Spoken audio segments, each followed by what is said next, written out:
When did a wedding group chat unleash pure chaos and threaten everything? You guys, I literally cannot sleep. I'm sitting here in my tiny, extremely overpriced apartment, 3B, $1,247 rent, and I still can hear the neighbors fighting, eating Talenti gelato straight from the container, and trying not to scream into my pillow because I just witnessed the most spectacularly awful group chat drama explode into a public incident that might end a wedding, several friendships, and probably my sanity. I'm Betty Scott, 29F. And honestly, I thought I was stressed about my job. You know, the usual 8 Zoom meetings a day, 247 unread emails, Slack notifications muted, because if I hear that chime one more time, I might combust. And also figuring out this whole late-in-life autism self-discovery thing, which basically means social interactions drain my battery faster than my old beat-up iPhone 14. That was before I got sucked into the wedding planning vortex of doom, courtesy of Brittany Thompson, 32F. Brittany is marrying Eric Jenkins, 41M. Eric is technically my partner's cousin, but Eric is the one decent person in that whole extended family mess, and he's clearly miserable, which is a whole other story. Brittany, however, is the central issue here. She's entitlement personified. She's the type of person who complains about the Starbucks line being too long while ordering a 17-step drink,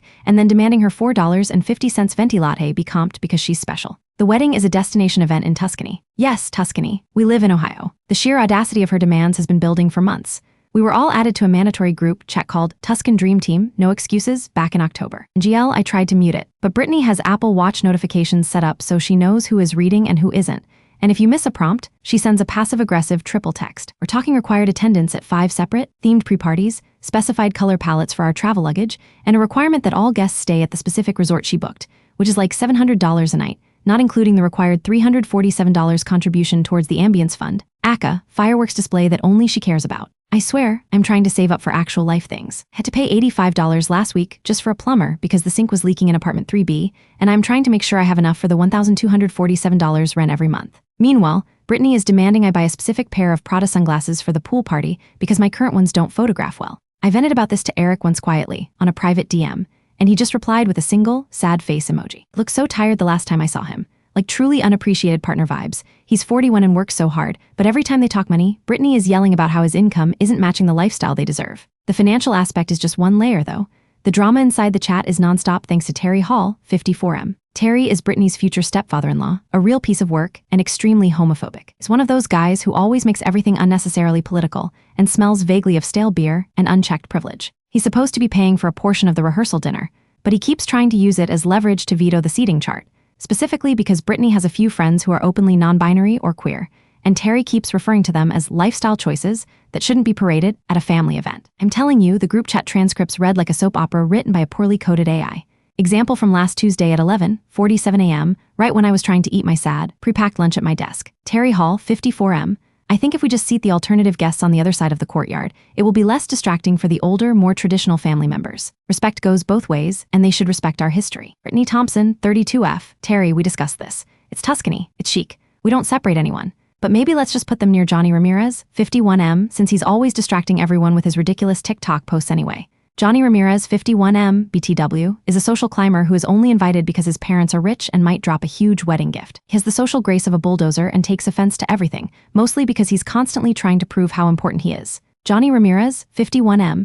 Excuse me, Brittany, my engagement on the app is extremely high, and I actually have a brand partnership pending. My attendance is a favor to you, not the other way around. I'd rather be placed near the high-value individuals. Betty, 29F, the chronically overwhelmed empath, just sitting there watching the notifications rack up to 47, wanting to throw her Samsung Galaxy into the office fountain. This past weekend, it all escalated. Brittany decided we needed an emergency Zoom meeting to discuss the gift registry strategy. I know, because apparently, the crystal she registered for was sold out at Bloomingdale's, and the audacity of the store clerk was personally insulting. Zoom meeting was set for Monday at 5:30 p.m., meaning I had to race home from my office on the 5th floor, slam a Trader Joe's frozen meal into the microwave, and log in while pretending I hadn't been wearing the same stained sweatpants for 3 days. I swear, 90% of the reason I feel like I'm realizing I have some neurodivergence is because I physically cannot mask through the fake cheer required for a Brittany Thompson meeting. I logged in precisely at 5:30 p.m. My laptop battery was already at 12% naturally. Eric, 41M, was the first one there, looking exhausted, sitting in what looked like a damp basement. Hey Eric, you okay? I typed privately in the chat, hoping Brittany wouldn't notice. He sent back, kill me now. She made me wear this shirt. The shirt was a blinding white polo with a small gold sailboat embroidered on it. It screamed hostage. Soon, Brittany logged in, looking flawless naturally. She was in a full glam setup, probably using one of those expensive ring lights, and had a huge glass of white wine. Terry and Johnny joined shortly after. The mandatory attendee list included about 12 people, mostly family, but the core toxicity was present. Brittany immediately launched into the agenda, which mostly consisted of her complaining about shipping delays for the custom, hand-painted wedding favors. And honestly, Brittany said, holding her glass up dramatically, the only person who's being helpful right now is Eric's mom, who's just doing everything. The rest of you are dragging your feet. Betty, did you look into the bulk ordering for the welcome bags yet? I panicked. I had not. My brain had prioritized things like remembering to submit PTO hours and finding out why my bank account balance was $43.67 after I paid that emergency grocery bill at Costco. Oh, yes, I have the spreadsheet right here, I lied smoothly, trying to sound competent. I was just reviewing the quote from Amazon for the custom monogrammed hand sanitizer. I'll share your screen then, honey, Brittany said, with that sickly sweet edge that meant she absolutely did not believe me and was calling my bluff. We need to review it collectively. My stomach dropped. I did not have a quote. I had an open browser with 20 tabs dedicated to research about adult autism screening and a very angry email draft I was planning to send to my landlord about the $200 admin fee for paying rent 3 hours late last month. Oh, it's actually on my phone, I mumbled, trying to buy time, but I knew my Android battery was dying at 3%, which meant that wasn't an option. Nonsense, Brittany chirped, suddenly energized. Just open the document, please, Betty. Let's get this done. We have 30 minutes total before my facial appointment. I swallowed hard. I clicked the share screen button on Zoom, praying I could quickly navigate to a blank Google sheet and title it Hand Sanitizer Quote Draft before anyone noticed the mess of my desktop. My hands were literally shaking, full body shaking. This is where the universe decided I needed a major, life-altering plot twist. I wasn't used to the Windows 11 interface for screen sharing, and instead of clicking desktop or specific window, I accidentally clicked entire screen and notifications. I realized my mistake immediately. The green border flashed around my monitor, and I tried frantically to hit stop sharing. But it was too late. Everyone saw it. Or maybe 5 to 7 seconds, the entire Tuscan Dream Team group, including the entitled future bride Brittany, 32F, the suffering Eric, 41M, the bigoted Terry, 54M, and the vain Johnny, 51M, stared at my desktop, which was chaotic but relatively harmless, except for the massive, full-screen private chat window open on the side. This wasn't the group chat they were currently in. This was a separate, secret WhatsApp thread titled Save Eric 2024 that I was in with Eric's 2 siblings and one of the groomsmen,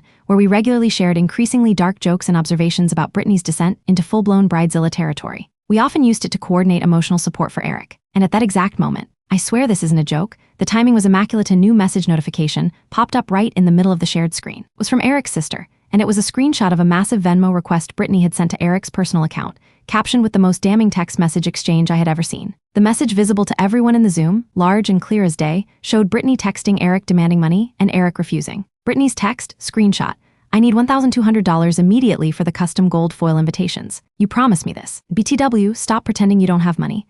I saw you withdrew $200 from the ATM today. I need that money for the ambience fund. If you don't send it, I'm telling your parents you backed out of the prenup agreement. Eric's reply, screenshot, Brittany, that $200 was for my dad's nursing home copay. He needs his medication. We agreed my personal money was off limits for the wedding. Brittany's final text, screenshot, I don't care about his copay. He's 80 and half dead anyway. This wedding is my legacy, not his comfort. Send the Zelle now or I am cutting you out of the seating chart completely. You are lucky I am putting up with your poverty right now. The reaction on the Zoom call was instantaneous. Complete utter silence. I felt my ears ringing. My chest tightened. I couldn't breathe. My hands flew up to smash the stop sharing button, but I was shaking so badly I missed the mouse. Brittany, who was holding her wine glass, had frozen mid-sip. Her eyes were wide, darting between the screen and my little video box. She was realizing not only had her horrific private exchange been made public, but she had just confirmed that Eric, 41M, her supposed partner, was being financially blackmailed and that I was coordinating a secret anti-Brittany group. Terry Hall, 54M, who had been leaning back comfortably, suddenly looked like a gargoyle carved out of granite. Ani Ramirez, 51M, actually gasped, and it was a loud, dramatic noise that echoed through the call. I finally managed to hit the button. The shared screen vanished, replaced by the 4 shocked faces staring back at me. Betty, Brittany finally managed, her voice dangerously low, almost a hiss. What was that? I couldn't speak. I was paralyzed. My brain was running at 1,000 miles an hour trying to process the level of damage control needed, but I knew there was no recovery from that. Not only had she been exposed as a monster who prioritized gold foil over her future father-in-law's medication, but she was calling Eric's dad half dead in a text she clearly didn't realize someone else would ever see. I am sorry, I stammered, feeling the heat rise on my face. That was a mistake. That was the wrong file. Brittany slammed her wine glass down on the table. I could hear the loud thunk through the microphone, her perfect composure completely shattered. She was livid. I was seeing red. The wrong file, Betty. That was my private conversation with Eric. And that WhatsApp group, Save Eric 2024? You're organizing against me? Eric, 41M, who had been silent, slumped over his desk, rubbing his forehead. He looked like he was about to cry or maybe throw up. He looked relieved and terrified simultaneously. Before I could formulate another pathetic apology, Terry Hall, 54M, finally found his voice and he was booming. He wasn't mad about Brittany's cruelty. He was mad about the exposure. Wait a minute, Terry shouted, pointing an accusatory finger at his screen. Did she just say Eric agreed to a prenup? I thought you two were just getting a simple agreement done. You told me it was only about the houses. Eric, why the hell would you back out of the agreement we discussed? Eric lifted his head slowly. 'Cause Terry, she told me that if I didn't sign it, she would tell everyone about the investment I lost 4 years ago. Brittany jumped in, yelling over Eric. He is lying. He's financially irresponsible. And Betty, you're a malicious, petty little sociopath for keeping a secret group chat about my wedding. And then Johnny Ramirez, 51M, piped up, because of course he did, always seeing the opportunity to insert himself into the highest drama. Brittany, the way you spoke about Eric's father, that's terrible optics. You know I have followers, right? I can't be associated with someone who disrespects the elderly. It looks bad for my brand. This entire conversation was happening at maximum volume, simultaneously. I was literally frozen, tears welling up because the overwhelm was too much. This was precisely the kind of explosive, unstructured, emotionally abusive chaos that sends my nervous system into total shutdown. I leaned forward toward my camera, my voice barely a whisper against the chaos. I have to go. You are not going anywhere, Brittany shrieked. You are going to explain this to every single person in this meeting, and you are going to delete that group chat right now, and you are going to apologize for invading my privacy and potentially ruining my wedding. She used the phrase, ruining my wedding, like I had personally keyed her car, which NGL sounded like a tempting option right then. The audacity. He was mad about the exposure, not the emotional abuse or the financial blackmail. I stared at her perfect, furious face. I felt a weird calm wash over me. It was the calm of total detachment. I was done, just done. I had put up with months of required expenses and emotional manipulation and listening to Terry's bigoted comments just to try and support Eric, and now I was being yelled at for accidentally revealing the truth. I took a deep breath. No, I said, finally finding my voice, though it was still shaky. I'm not apologizing, Brittany, and I'm not deleting anything. Honestly, Eric deserves better than someone who says his father is half dead over a few $100s. Maybe you should focus on being a better person instead of focusing on whether or not your gold foil arrives on time. It was the most direct confrontation I had ever initiated with an actual human being, and my heart was hammering against my ribs so hard I thought I might pass out. Brittany's eyes narrowed into slits. She was literally vibrating with rage. You wait until I see Eric. I'm calling him right now and telling him to cut you out of his life. You are done. I am going to make sure you are uninvited to every single event forever. I'll block you on every platform, you nasty little snoop. Go ahead, I said, and with that, I yanked the Ethernet cable right out of the back of my laptop. Total, instant disconnect. Silence. I sat there in the sudden quiet, staring at the empty screen of my laptop, feeling the residual adrenaline burn off in a wave of nausea. I felt devastated, but also weirdly relieved. The secret was out, and I didn't have to keep pretending that a $347 ambience fund was more important than Eric's family's healthcare. About 30 seconds later, my phone started exploding. The Android, which was now down to 1% battery, was vibrating wildly on my desk. It wasn't the Tuscan Dream Team group chat. It was Eric, 41M. He wasn't calling or texting. He was sending a string of Cash App transactions. 4 transactions, each titled Dad's Copay, followed by an actual Cash App receipt showing he was finally paying his father's bill. 5th notification was a simple text from Eric. I just zelled you $500. Not for the wedding. For you, you just saved my life. I'm going to my brother's house now. Please don't answer, Brittany. Then the phone screen went black. Dead battery. I grabbed the charger, plugging it in, waiting for it to reboot. I knew Brittany was calling Eric 27 times in the span of 60 seconds right now, but she was also absolutely going to come after me. I could just picture her, hysterical, demanding immediate satisfaction. When the phone finally sprang back to life, it was already pinging. Not with a call from Brittany, but from Eric's brother, the one who helped run Save Eric 2024. Eric's brother's text, Betty, holy shit, you're a legend. Brittany just nuked the Tuscan Dream Team chat. She's posting about betrayal on her Instagram story right now. She's saying she's suing you for defamation and harassment. Don't respond to her on anything. We have everything recorded. But hey, look at the group chat. I just added someone new. I clicked on the Save Eric 2024 WhatsApp thread, expecting to see Eric or maybe another supportive cousin. But the name highlighted at the top of the participant list, freshly added just minutes ago, was Brittany's mother, Diana. Diana's first message in the chat, clearly visible for me to read, was a long, detailed spreadsheet of all the wedding expenses, divided not by what they cost, but by who she expected to pay for them. And right underneath the total, Diana had written one cryptic, terrifying sentence. Brittany knows Eric has the money from the insurance settlement, but she doesn't know about the Vegas trip last year. She thinks Eric is paying for the reception, but Terry and I already spent that money on the new BMW he can't afford. If she finds out, she will burn everything down. Betty, you are the only one who knows the tech stuff. We need you to hack Eric's phone before she gets to him. You guys. I literally forgot how to breathe for about 10 minutes after reading that message from Diana, Brittany's mother, the one who always posts those saccharine, live laugh love graphics on Facebook and sends Eric expensive gourmet fruit baskets every Christmas. I guess to make up for raising Brittany, TBH, had just survived the most intense social confrontation of my adult life, one where I actually stood up for myself and someone else, which is basically the peak of Mount Everest for a person with my level of social anxiety.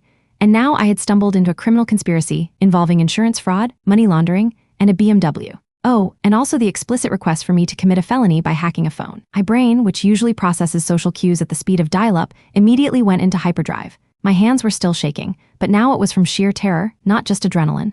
I looked at the message again, needing to make sure my eyes hadn't completely broken from the stress. Brittany knows Eric has the money from the insurance settlement, but she doesn't know about the Vegas trip last year. She thinks Eric is paying for the reception, but Terry and I already spent that money on the new BMW he can't afford. If she finds out, she will burn everything down. Betty, you are the only one who knows the tech stuff. We need you to hack Eric's phone before she gets to him. Hack ERIC's phone. Me, Betty Scott, the person who spends 5 minutes trying to find the correct charging port for her headphones. I think I'm some kind of cybersecurity expert because I once helped Eric reset his router. The sheer misplaced faith was staggering. I immediately typed back into the Save Eric 2024 chat, which now contained me, Eric's brother, Eric's sister, and Diana, Brittany's mother, who was apparently a co-conspirator with Terry, the future stepfather-in-law. Betty Scott, 29F, Diana, wait. What settlement? What Vegas trip? And I cannot hack Eric's phone. It is illegal. I am not a tech person. I just use Google a lot. I waited. The Save Eric 2024 group was usually fast, but there was a significant pause. I could feel the digital weight of them typing furiously on the other end. Finally, Eric's sister replied, but it was to Diana. Eric's sister, Mom, you can't ask Betty to do that. What the hell is going on? What money did Terry spend? Diana, Brittany's mom, he's not Terry. He's Terry Hall. And the money was his portion of the reception cost. We pooled our resources. He needed the BMW for his image. Brittany thinks Eric is covering the full reception cost from the settlement, but he actually spent most of that paying off old debts, and he only has about $10K left, which he would obviously take for more ambience funds. The Vegas trip was Eric and I weekend last March. We lost a lot of money. I blinked. Wait, Diana just said she and Eric went on a trip to Vegas together and lost money? That sounded incredibly suspicious, like way past mother-in-law bonding. Eric had told us he was visiting an old college friend that weekend. Betty Scott, 29F. I need clarification on Eric and I. Was this a family trip? Diana, Brittany's mom. No, Betty, it was a trip. Look, the point is, if Brittany finds out Eric isn't actually swimming in money like she thinks, and she finds out Terry and I took the reception money, she will expose us all. Eric has photos on his phone from the trip, and if she finds them, she'll think they're having an affair. I had to put the phone down. My Talenti gelato was melting onto my extremely overpriced rug. I stood up and started pacing my tiny 3B apartment, waving my hands frantically. This wasn't just entitled Bridezilla drama anymore. This was a messy, interconnected web of lies, financial coercion, potential adultery, or at least highly compromising behavior, and straight-up insurance fraud, all centering around a destination wedding in Tuscany that was based entirely on fake money. I grabbed a paper towel and wiped the melted gelato. Focus, Betty. So 2 days later, I was still completely vibrating with anxiety. I had barely slept, fueled mostly by instant coffee and the need to refresh Reddit, hoping for advice on how to handle accidental participation in white-collar crime. I had responded to Diana, very politely but firmly, that I would not be hacking Eric's phone. I told them that the best course of action was total honesty, but I knew that was naive. Diana and Terry were too deep in. I was getting constant missed calls from blocked numbers. I assumed Brittany, and she was sending me frantic, unhinged Instagram DMs where she accused me of being a homewrecker and a sad, jealous little goblin who couldn't afford a real wedding anyway. A low blow, but fair, since my entire net worth was probably tied up in Costco memberships and reusable shopping bags. But the most shocking thing happened that Wednesday. I was trying to focus on a new project at work, something about Q4 projections, when my work phone rang. It was Terry Hall, 54M. I almost didn't answer. My instinct was to run, hide, and immediately delete all social media. But the neurodivergent part of my brain, the part that needs resolution and data, told me to pick up. Hello, I said, trying to sound like a competent, non-hysterically crying adult. Betty, it's Terry, he grunted. He sounded rough, not his usual booming, arrogant tone. I know, I replied. I'm at work, Terry. I really can't talk about this. No, you have to talk about this, he insisted. Look, forget Brittany for a second. That girl is insane, always has been. The prenup stuff Eric mentioned, that was real, okay? I forced Eric to agree to it because I thought Brittany was getting too greedy with his inheritance. But then she found out about that lost investment, and she blackmailed him into backing out of the good one. And you're calling me because? I prompted. He sighed, and it sounded like the air leaving a punctured tire. Because of the group chat, what Diana said. About the BMW and the reception money. It's all true. We are screwed, Betty. Absolutely screwed. That money was supposed to be the bulk of the reception budget, $40,000. We blew it on a used M5 that breaks down every Tuesday. I leaned back in my chair, trying to process this confession from the homophobic in-law who wanted to separate the queer wedding guests. So you lied to Brittany about paying for the reception, I summarized. Yes, and she will murder us when she finds out. She will literally murder us and then probably sue our ghosts, Terry said, sounding terrified. But that's not why I'm calling. You said I was bigoted in the group chat. I froze. I didn't say anything, Terry. I just forwarded a conversation. No, you said it right before you disconnected the Zoom. You said I needed to focus on being a better person, and that I was making bigoted comments about the guests being lifestyle choices. I remember that. My moment of total detachment before yanking the cord. Well, you were, I said plainly. There was a long silence. I heard him sniffle. Was Terry Hall, the 54-year-old bastion of unchecked privilege, crying? Look, I'm not a good man, Betty. I know that, he admitted, his voice low. But I realized that when you shared that screen, and everyone saw the texts, they didn't care about the money or the BMW or the prenup. They were horrified that Brittany prioritized gold invitations over Eric's elderly father's medication. He paused again. And honestly, when you called me out on the bigotry, I realized I just sound like an old fool trying to control things I have no business controlling. I was projecting my own misery onto strangers because I hate that I'm stuck with Diana, and I hate that I'm paying for a wedding I don't believe in, and I hate the stupid BMW. I didn't know how to respond to this sudden, raw honesty from Terry Hall. It was the start of the character development I desperately needed to see, but it was coming wrapped up in a plea for financial rescue. Okay, Terry, that's a lot, I finally managed.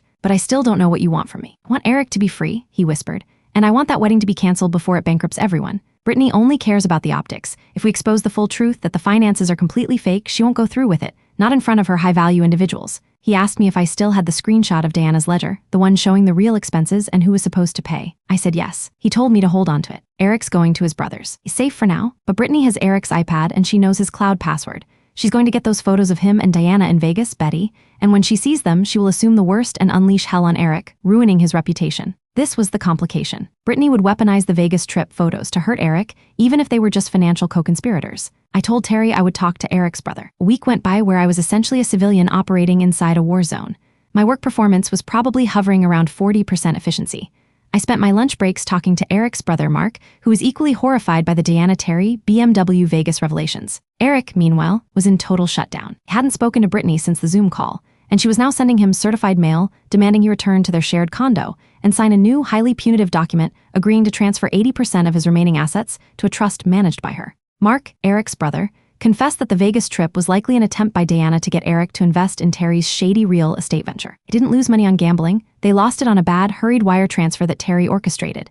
The photos were just of them looking extremely stressed and drinking heavily in a dimly lit casino bar.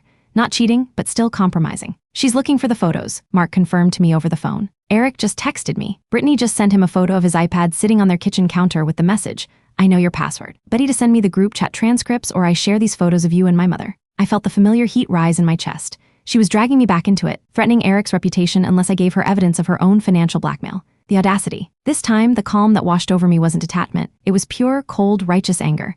I was done being the silent victim of her tantrums. So I did something petty, something highly calculated, thing I never would have done 3 weeks ago. I logged into a brand new, throwaway email address and typed out a brief professional-sounding email. The recipient list included Eric 41M, Mark Eric's brother, Eric's sister, Terry Hall 54M, and Johnny Ramirez 51M. I knew adding Johnny was risky, but I needed the chaos factor. Johnny 51M cared deeply about optics and high-value individuals. He was the perfect, unstable variable. Subject line was, urgent, fake wedding FINANCES and insurance fraud exposed. I attached 3 documents. 1, the original screenshot showing Brittany demanding Eric's father's medication money for gold invitations. 2, the full, uncut screenshot of Diana's expense ledger showing the $40,000 for the reception was spent on Terry's BMW. 3, timeline, written by me, Betty, outlining the financial coercion tactics Brittany used against Eric regarding the prenup and the settlement money, and the explicit request from Diana to hack Eric's phone. I didn't mention the Vegas trip. That was Eric's story to tell, or not tell. I kept the focus strictly on the financial manipulation and the cruelty shown to Eric's father. Before I hit send, I added one final perfect sentence to the body of the email, addressed generally to the group. This is not a petty drama. This is a pattern of financial abuse that needs to stop. Eric deserves his money back and his father deserves his care. I hit send. Then I logged out of the throwaway email, cleared my browser history, and microwaved a very sad dinner of steamed vegetables. Fast forward to Friday, 3 days after I sent the nuclear email. The fallout was immediate and spectacular. Johnny Ramirez, 51M, was the first to react, of course. Within 2 hours, he had posted a cryptic but dramatic 12-slide Instagram story about ethical considerations and severing ties with toxic, low-value individuals who lack personal integrity. He didn't name names, but he tagged a stock photo of Tuscany with a massive X over it, and his final slide was a screenshot of the luxury watch he planned on wearing to the wedding, now captioned, "Canceled due to poor management and financial insolvency. Optics matter." He literally canceled his own attendance publicly because the wedding's financial foundation was messy. God bless that social climber. Terry Hall, 54M, was quiet. But I got a call from Mark saying that Terry had offered Eric $20,000 immediately, half of the reception money he and Diana blew, to keep the full financial truth about the BMW out of the hands of the wider family. Mark said Terry sounded completely broken. He was prioritizing his own reputation over Brittany's wedding. But the real drama came from Brittany. She didn't call or text me immediately. He went straight to the source of her frustration, Eric. Eric finally called me from Mark's house on Friday night. He sounded calmer than I had ever heard him. "She broke the television," Eric said flatly. "Oh my God, Eric, are you okay? Was she physically violent?" I asked, my heart pounding. "No, I wasn't there." Mark was checking on the condo to grab my work laptop. He walked in and the 75-inch smart TV was smashed to pieces. She left a note taped to the screen. What did it say? It said, "You can afford a new TV since you're so worried about your half-dead father's copay. Enjoy your freedom, traitor. You're lucky I didn't burn your stupid golf clubs." Mark had recorded the entire apartment damage and sent the video to Eric, which Eric was saving as evidence. "So what happens now? Is the wedding canceled?" I asked, almost afraid to hope. "Brittany just deleted the destination wedding entirely," Eric confirmed. "Not canceled, deleted." Posted a long, tearful video on Instagram saying that betrayal and slander from jealous former friends forced her to postpone the Tuscan dream indefinitely. I winced. I'm guessing I'm the jealous former friend. You, me, my siblings Terry, and apparently Johnny, Eric laughed, a real, genuine laugh that shocked me. She called Johnny a desperate, attention-seeking man-child with bad skin in the comments section. The wedding was dead. Not with a bang, but with a petty, destructive whimper and a smashed smart TV. Betty, I want to thank you, Eric continued, suddenly serious. You know that $500 I sent you? I want you to keep it. I also just paid your next month's rent, $1,247. I want you to have peace, and I know your landlord is a nightmare. I gasped. Eric, no, I can't take that much money. Yes, you can. You gave me the courage to leave. I was suffocating under the financial and emotional pressure. She used my father's health against me. I was willing to sacrifice everything because I was so scared of her exposing that old investment loss. You showed me that the truth, even accidentally shared, is better than living that lie. I started crying, actual tears of relief and exhaustion. I am so happy you're safe, Eric. I am too. And guess what? My sister just got a text from Terry. He signed over the title of the BMW to Eric. Said he couldn't afford the payments and it reminded him too much of Diana's terrible taste. So, Eric got the BMW, the payment toward his father's copay, 2 months of my rent paid, and his freedom. That was a pretty good return on an accidental screen share. By Tuesday, I was still reeling from the sudden end to the wedding saga, but I had a new, much more personal problem. Brittany Thompson, 32F, was now focusing her rage entirely on me. Since she couldn't sue me for defamation, I only shared true documents, TBH, she decided to go with social warfare. She went through every single one of my social media accounts and blocked me, every single one. Instagram, Facebook, where I literally only followed 2 groups, one for apartment gardening and one for historical corset making, TikTok, LinkedIn, and even my archaic Pinterest account, which in GL only had one board titled Cottagecore Aspiration. The total social media blockade felt weirdly validating, like I had earned my stripes as the official enemy of the entitled. But then, the really insane thing happened. She contacted my job. I work remotely for a software company based in California. We are a pretty chill, progressive organization. I was on a Zoom meeting with my manager, discussing Q4 projections, when my manager said, Betty, I need to address something awkward. My stomach dropped down to my ankles. I just knew. I received a very long, very detailed email from a woman named Brittany Thompson, stating that you have used company time and resources to coordinate a criminal conspiracy against her marriage, and that you are an unstable, emotionally compromised employee who shouldn't have access to company servers. I stared blankly at my manager. She said that? Yes, my manager said, trying hard not to laugh, I think. She also attached a screenshot of a text message where you complained about the amount of Zoom meetings you have per day, claiming it shows a fundamental disrespect for organizational structure. I wanted to scream.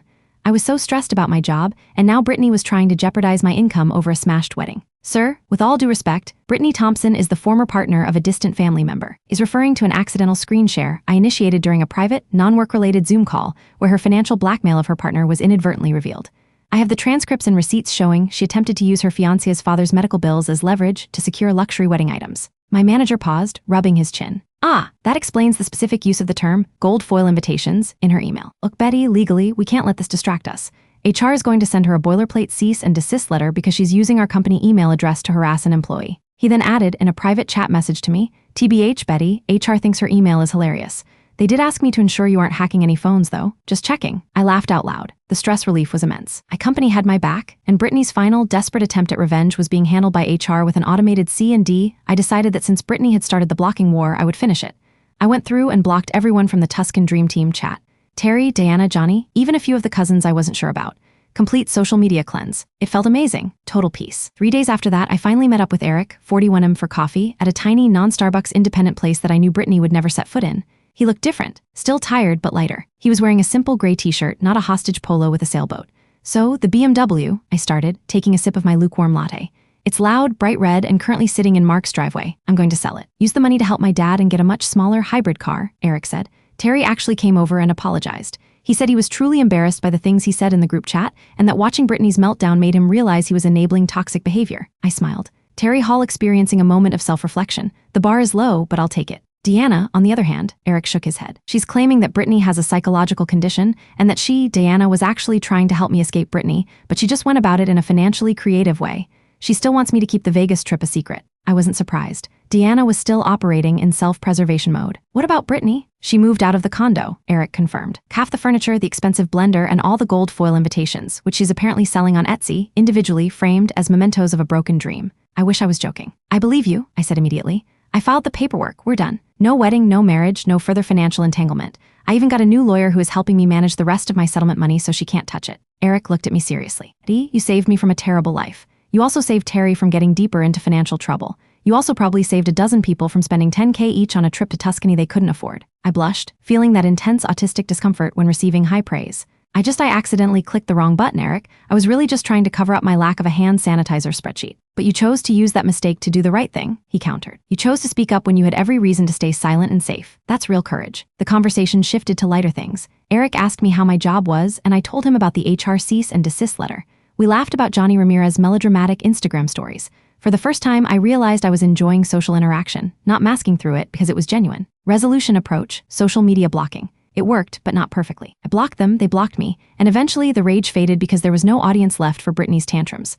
I still have bad days, though. Last week, I saw Eric's red BMW, the temporary one, parked near my office, and my anxiety spiked so badly I had to go into the nearest convenience store and pretend to look at dog food for 10 minutes until the car was gone. The trauma is real. I'm typing this from my tiny, extremely overpriced apartment, 3B, $1,247 rent, still hearing the neighbors fighting.